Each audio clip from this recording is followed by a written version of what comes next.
More now on our top story here on Impact Today. Does the President of the United States have the authority to decide who enters the country? The dispute over Donald Trump's controversial new immigration policy continues to dominate headlines.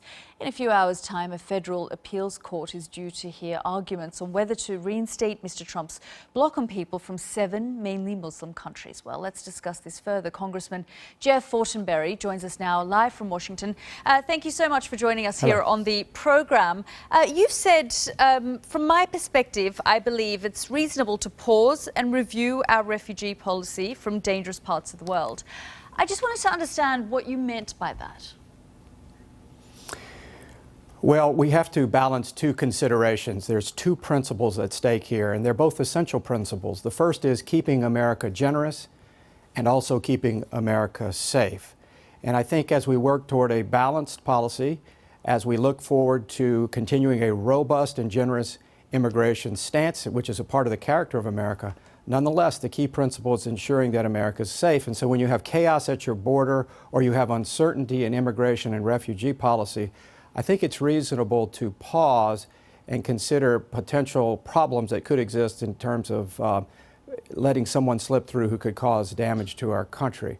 So this is an example of President Trump actually fulfilling what he said he would do in the campaign trail, extreme vetting from countries of concern. And by the way, the countries of concern were put together by the Obama administration in 2015. Yes, so I've heard that argument about, you know, this number of these countries were set up by the Obama administration, but there is a lot of confusion about why these particular 7 countries, because when you look at them, no one from any of those 7 countries have launched any kind of attack on US soil. Yet certain countries were left off the list that you could argue have launched attacks on US soil.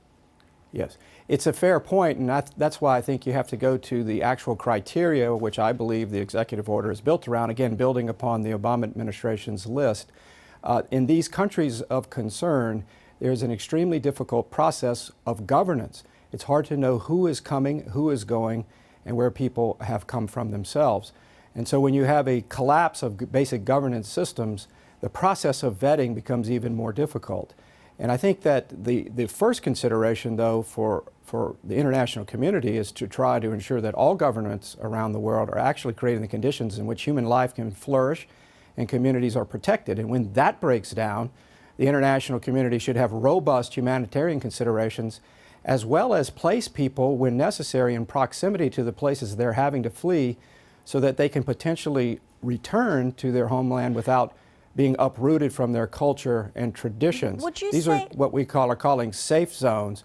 So, so the refugee migration question actually should be a means of last resort, obviously for those who are in severe danger of losing their lives. And again, America has been very just and generous in this regard, and so this is simply a pause. Would you say that there is a flaw in the American vetting system? Because I was there last week and I spoke to families and people who have said, you know, some people have gone through this process through the UNHCR for sometimes 2, maybe 3 years in terms of the vetting. Clearly, the rollout of the order caused some difficulty and some confusion. In fact, my own office, in trying to balance both perspectives of ensuring that we have a proper vetting system that keeps America safe while upholding this great character of our country, our willingness to be generous, we actually helped a Yazidi couple reunite. The Yazidis are an ancient faith tradition from Iraq and primarily Iraq. And this man was a translator for us. He stood side by side our military at the height of the Iraq War and consequently earned his citizenship. His wife was caught up in the immigration order. We worked with the administration and got her to return here. So there's a balance to be had here. Not everyone can come to the West. There is a set of principles in regards to immigration regarding capacity of countries to take in refugees, the possibility of assimilation, as well as a values proposition. And if you look at a country like Germany, for instance, that recklessly threw open its doors. Yes, I read that you said that Germany had said it had you had said Germany had recklessly opened its doors, but wouldn't you say the United States is in a different position, given, Europe's borders, that the ability for people from North Africa and the Middle East to get to Europe, and the open border system in Europe is quite different to the system that the United States has? Well, I think there's some distinctions in your words there that need to be unpacked. Germany, again, threw open its borders. Many people who came were single young men who perhaps wouldn't have met normal refugee criteria. And again, it's very difficult to know who is where. This has caused an anti-immigration backlash and political turmoil, as well as a spike in crime. No, to your point, though, the U.S.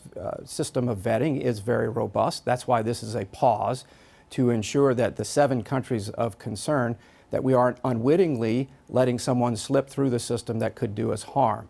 And then in the meanwhile, you have to remember that this is not just about statistics. It's not just about geopolitical policy in remote places. It's about real persons. In the meanwhile, you look for opportunities to help those who have a just and right reason to be here, as we did in my office. So it's, again, the principle of keeping America safe while also keeping America generous. And it's sort of a bigger discussion, isn't it, about whether this whole process undermines the whole concept of the executive order, because there are 2 divergent views here. There's the role of the executive order, and then there's the court system. Well, right, and it goes to a deeper question. The Congress, where I sit as a representative of the 1st Congressional District of Nebraska, we make the law. The President enforces the law and the court interprets the law.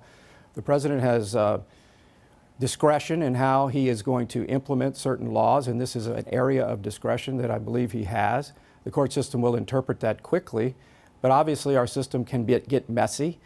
There are some unclear areas, and I think that's what you're seeing worked out right now. But again, back to the earlier point, the United States has been extraordinarily generous, not just in terms of refugee policy, but also assistance, humanitarian assistance to those people who are caught in war-torn areas and are trying to simply survive. And that ought to be the response of the international community as we create the conditions for resecuritization so that people can remain proximate to where they come from. But a lot of times the default position, it seems to me, particularly in Europe, but even here, is allowing people to flow out. For instance, in that area where I just talked about, northern Iraq, where you have a Yazidi population, you've also had Christians as well as minority Muslim populations who have lived in a pluralistic tradition for centuries. And if we lose that out of the Middle East, we lose this fundamental principle of civilization, because without that, how do you create the conditions in which there are respect for the values of tolerance, of religious freedom, and all of the other values that go into creating stable societies? So there's consequences as well to simply allowing waves of people to leave. The proper first response, obviously, is to help people where they are, resecuritize their homeland, and then potentially allow people to leave when hard cases necessitate it. Indeed, lots to talk about, but unfortunately we've run out of time. Thank you so much for joining us here on the program, Congressman. Thank you. Stay with us here on Impact. We'll have a full sports bulletin for you, including the Asian Champions League, in just a couple of minutes.